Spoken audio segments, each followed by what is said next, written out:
training. So one of the things that really I'd like to clear up is this kind of discussion about back width, back thickness, because ultimately what people are trying to do is develop areas where they're weak, right? So I've talked about this at great length in various different social media platforms that I post on, but the reason why your back isn't developing in certain areas is more to do with your weakness from an extended or a stretched range of the lat right through to a fully shortened range. And you're not growing because you're unable to place tension in certain parts. The second reason why you're not growing is the choice of exercises you're using. So when a lot of people talk about width, it's not necessarily this as width. What they're actually talking about is exercises that take the lats to that full stretch. And then when they talk about this kind of thickness, and this is really what they're getting on about, it's a lot of the exercises that row. So when you row, the contractile fibers that come in towards the spine, of which they're very, very big, have a lot of density to them, and therefore will ultimately grow and develop that kind of mid-back thickness. However, the completeness of the back comes down right at the bottom, okay? And that shortened range of the lat is where people are very, very weak. And this extremity, so you've got the origins and insertions of the lat muscles, this extremity where people are very, very weak is often where you're unable to initiate from. So let's look at something like the pull down. When you do the pull down, you're only going to be able to contract the lat through this range.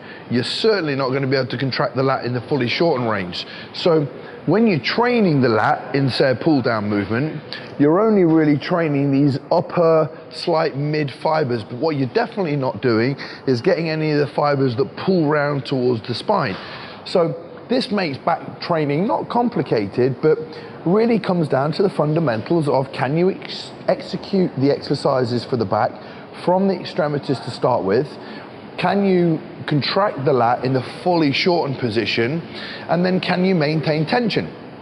Only at that point are you in a position to start adding a huge amount of load and taking advantage of some of the exercises that people call thickening exercises or width developing exercises.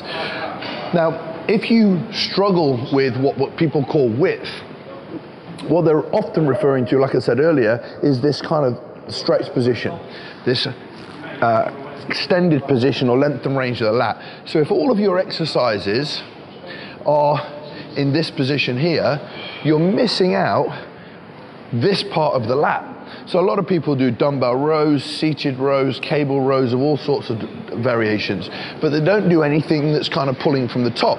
They think, well, chin-ups don't really work for me. I've done a great video on chin-ups and my thought process behind it. So that's kind of me limited, right? So what I wanted to show you is also why you're not able to contract the lower lat fibers, because if you look at most gyms, and we do have I'll use this for example, this handle. When you look at this, you're not able to get the lat fully shortened and contract into this bottom position here. And so when a lot of people do this rowing exercise, you end up training a lot of the kind of upper and mid fibers of the back. Now you then attach something such as this mag grip row, which has like a semi-supinated grip, and you place your body at a slight angle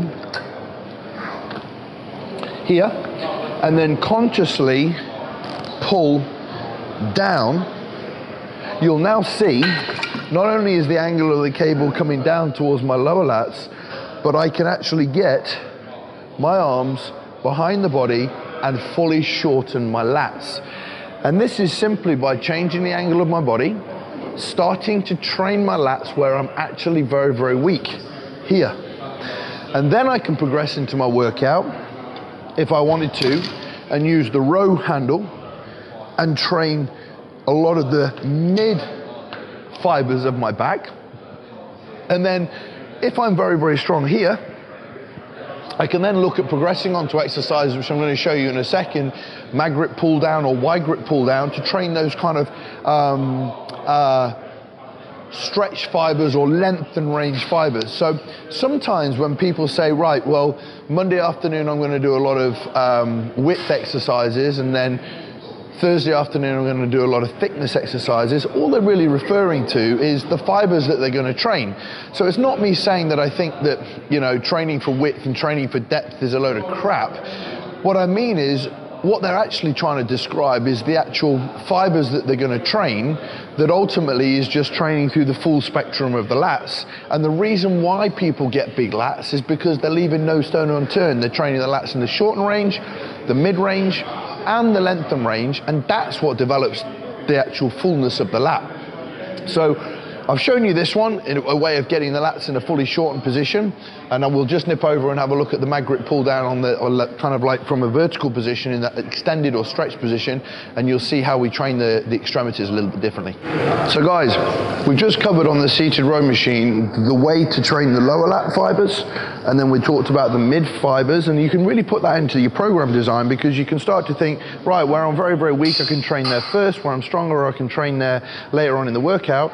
And often I leave the area where I am the strongest, which is up here, that more lengthened range, towards the latter part of the workout, to take advantage of to somewhere where he's actually a lot stronger.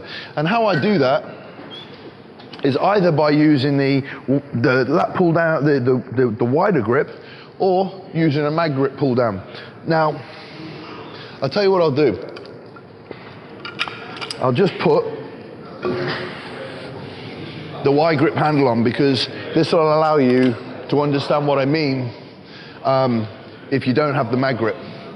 So I'll hold the handle at the extremity. Now what I'm going to do here is first and foremost initiate down, and then my conscious thought is to pull away, as opposed to pulling down and trying to bring my forearms in. A lot of people, when they do the lat pull down, try and get all the way down. The problem with that is, one, you're pulling your elbows back, two, you're internally rotating, and three, you're not even contracting the lats properly. So the second thing you'll see is a problem with most people is they extend, releasing their abs, lean back, and it ends up becoming an upper back exercise. So what we're trying to do is bring the lats down to contract this upper and mid fibers. So we're not actually bringing the lats together, which people call the thickening exercises. We're actually taking these upper fibers and abducting them by our side. So you're going to see in a second what I'm trying to do. I keep my abs tight, and I'm going to pull down to here without reaching up and leaning back. So from here,